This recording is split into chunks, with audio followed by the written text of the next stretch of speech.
প্ৰিয় ছাত্ৰ ছাত্ৰীসকল, আজিৰ এই ভিডিঅ'টিত আমি হাই ছেকেণ্ডেৰী ছেকেণ্ড ইয়েৰৰ ইংৰাজী পৰীক্ষা কেনেকৈ প্ৰস্তুতি কৰিব পৰা যায় ফাইনেলৰ বাবে তাৰ বিষয়ে কিছু কথা আলোচনা কৰিম। ইংৰাজী বিষয়টো বহুতে টান পায় আৰু তাক কেনেকৈ আমি সহজ কৰিব পাৰোঁ আৰু কেনেকৈ ভাল মাৰ্ক এটা লৈ আনিব পাৰোঁ ফাইনেলত, তাৰ বিষয়ে মই আজি কিছু কথা ক'ম। আৰু হাই ছেকেণ্ডেৰীৰ মাৰ্ক আমাৰ বিভিন্ন পৰীক্ষাত বহুত জৰুৰী হয়, বিভিন্ন চাকৰিৰ বাবেও উল্লেখনীয় হয়। গতিকে সেইবাবেই পলম নকৰি ব'লা আৰম্ভ কৰি দিওঁ। একেবাৰে ইংৰাজী পেপাৰখন যেতিয়া আমি পাম এক্সামৰ দিনাখন, তেতিয়া আমি একেবাৰে প্ৰথম কামটো কৰিব লাগিব সেইটো হ'ল যে আমাক 3 ঘণ্টা দিয়া হ'ব।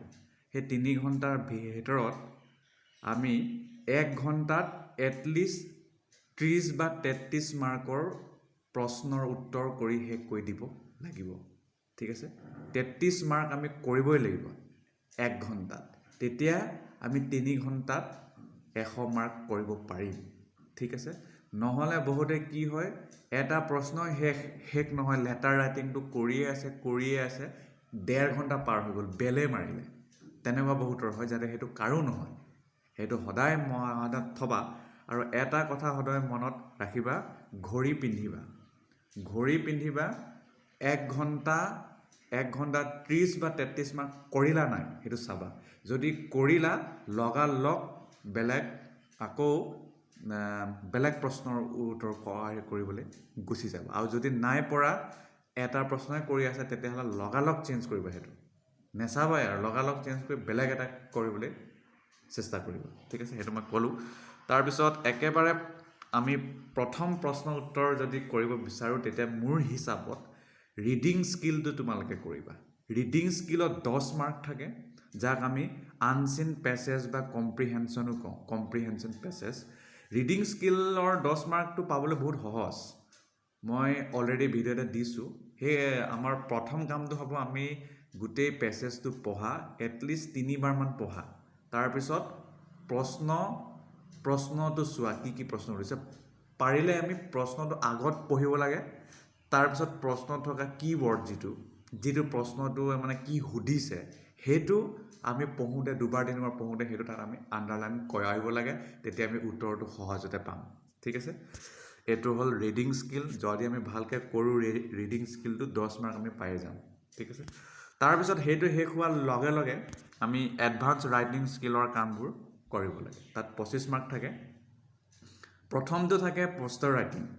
পোষ্টাৰ ৰাইটিংটো মোৰ হিচাপত এইটো সহজ হয়, কাৰণ লষ্ট এণ্ড ফাউণ্ড বা এনেকুৱা ধৰণৰ বাকী এডভাৰটাইজমেণ্টৰ যিবোৰ অংগ থাকে, সেইবোৰ কিছুমান জটিল থাকে, কিন্তু পোষ্টাৰ ৰাইটিংটো বৰ বেছি টান নাথাকে। আৰু দুয়োটাই বিষয়টো যিয়ে নহওক 50টা শব্দ আমি লিখিব লাগে। তাতকৈ বেছি আমি লিখিব নালাগে। বাকচ এটা বনাই ল'ব লাগে, ইয়াৰো ভিডিঅ' এটা দিছোঁৱেই। এইটো 5 মাৰ্ক আহিব, গতিকে 5 মাৰ্কৰ কাৰণে 50টা শব্দ লিখিলেই হ'ল।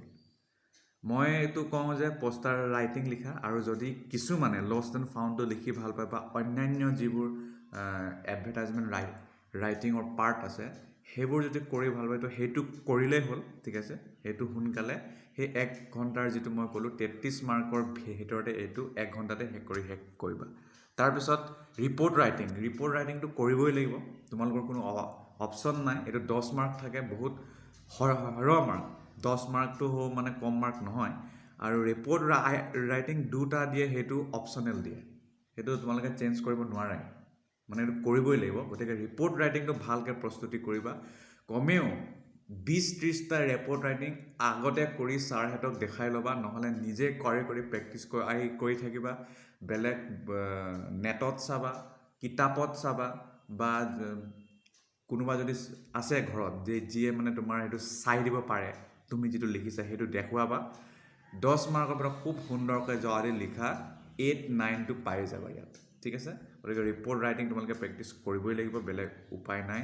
ৰিপৰ্ট ৰাইটিং বৰ টান নাহে, সেই একেটাই মানে আহি ঘূৰাই দি থাকে। তাৰপিছত আহে 4 number application for the job বা লেটাৰ টু দ্য এডিটৰ আহে, এইটো 10 মাৰ্ক আহে। গতিকে এই দুটাৰ ভিতৰত কিছুমানে এপ্লিকেশ্যন ফৰ দ্য জবটো লিখি ভাল পাব পাৰে, কিন্তু এপ্লিকেশ্যন ফৰ দ্য জব যদি আমি লিখোঁ এইটো অলপ দীঘলীয়া হ'ব, কাৰণ আমি প্ৰথমে দৰখাস্ত লিখিম, তাৰপিছত আমি ৰেজুমে লিখিম।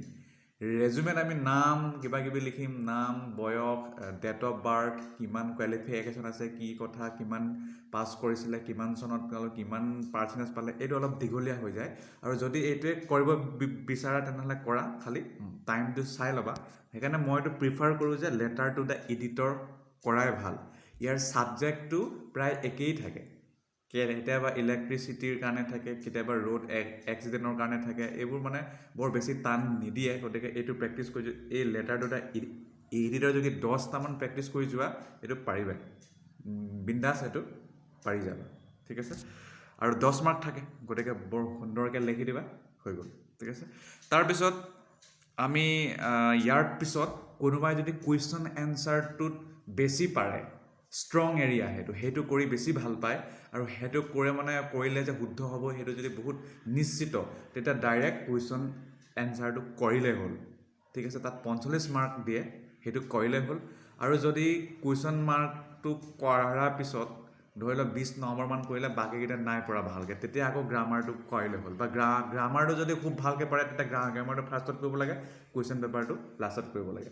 আৰু প্ৰশ্ন যেতিয়া আমি উত্তৰ লিখিম তেতিয়া একেবাৰে প্ৰথমত আমি সদায় যিটো আমি বহুত ভালকৈ পাৰোঁ আমি সেইটোৱে লিখিব লাগে। প্ৰথমতে যদি ভুল হৈ যায় তেতিয়া যোনে বহীটো চেক কৰিব তেওঁ মানে ভাবিব যে এই মানে পিছত যিমান ভালকৈ লিখিলেও চাব মানে ভালকৈ নাচায়, আৰু এই মানে নোৱাৰে বুলিয়ে ধৰি ল'ব।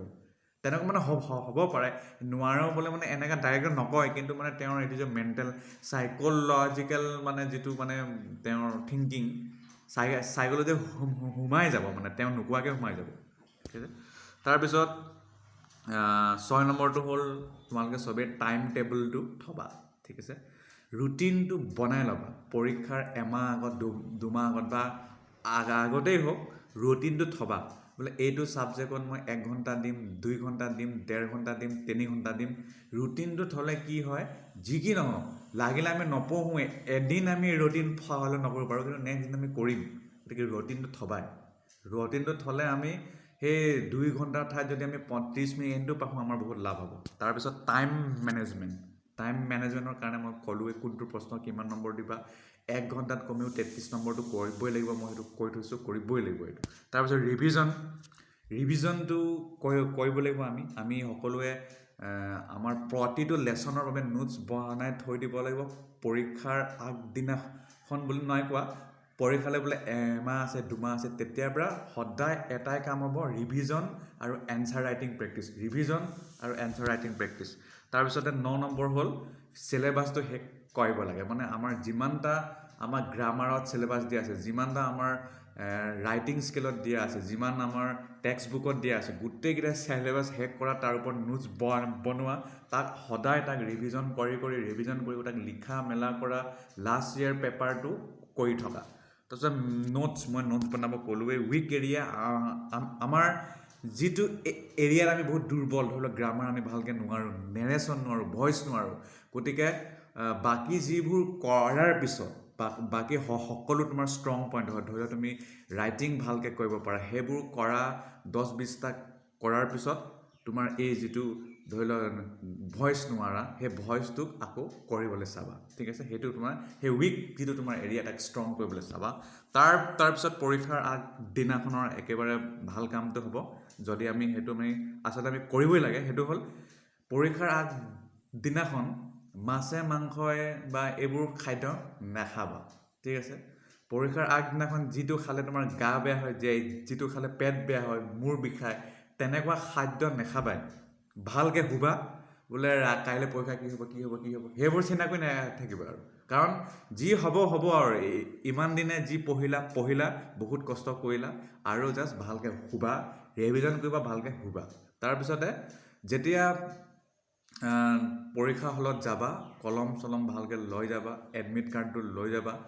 এডমিট কাৰ্ডটো যাতে নেহেৰুৱা, সেইটো একদম মেইন বস্তু, সেইটো নহ'লে মই পৰীক্ষা দিবই নাপাওঁ, গতিকে সেইটো ভালকৈ চাবা। আৰু উত্তৰ বহীত যেতিয়া মানে লিখিবা ৰ'ল নাম্বাৰ ৰেজিষ্ট্ৰেশ্যন নাম্বাৰ সেইটো একদম ভালকৈ লিখিবা খৰখেদাকৈ নিলিখিবা আৰু পেপাৰটো যেতিয়া পাবা কুৱেশ্যন পেপাৰটো এটলিষ্ট 5 মিনিট মই কৈছোঁ 5 মিনিট যদিও 5 মিনিটটো অলপ দেৰি হৈ যায় 3 মিনিট 2 মিনিট তোমালোকে সেইটো খুব পঢ়িবা 2বাৰ 3বাৰ পঢ়িবা তাৰপিছত যোনটো একেবাৰে বেষ্ট পাৰা সেইটো কৰিবা তাৰপিছত সেইটো কৰিবা মানে যিটো মানে সহজ এনেকৈ লৈ ল'লে গোটেইখিনি শেষ কৰি দিবা তাৰপিছত 13 নম্বৰটো একদম সহজ এটা পইণ্ট সেইটো হ'ল অপটিমিষ্টিক হ'বা মানে আশাবাদী ঠিক আছে পৰীক্ষা হলত গৈ যে এইটোও নোৱাৰোঁ সেইটোও নোৱাৰোঁ সেইটো কৰি নাথাকিবা যিটো পাৰা সেইটো কৰিবা ভালকৈ কৰিবা আৰু প্ৰতিটো প্ৰশ্নৰ উত্তৰে কৰিবা লাগিলে ভালকৈ নোৱাৰা তথাপিও সেইটো গোটেইখিনি টাচ কৰিবা ঠিক আছে গতিকে all the best for your exam I hope you will do your best thank you so much for watching the video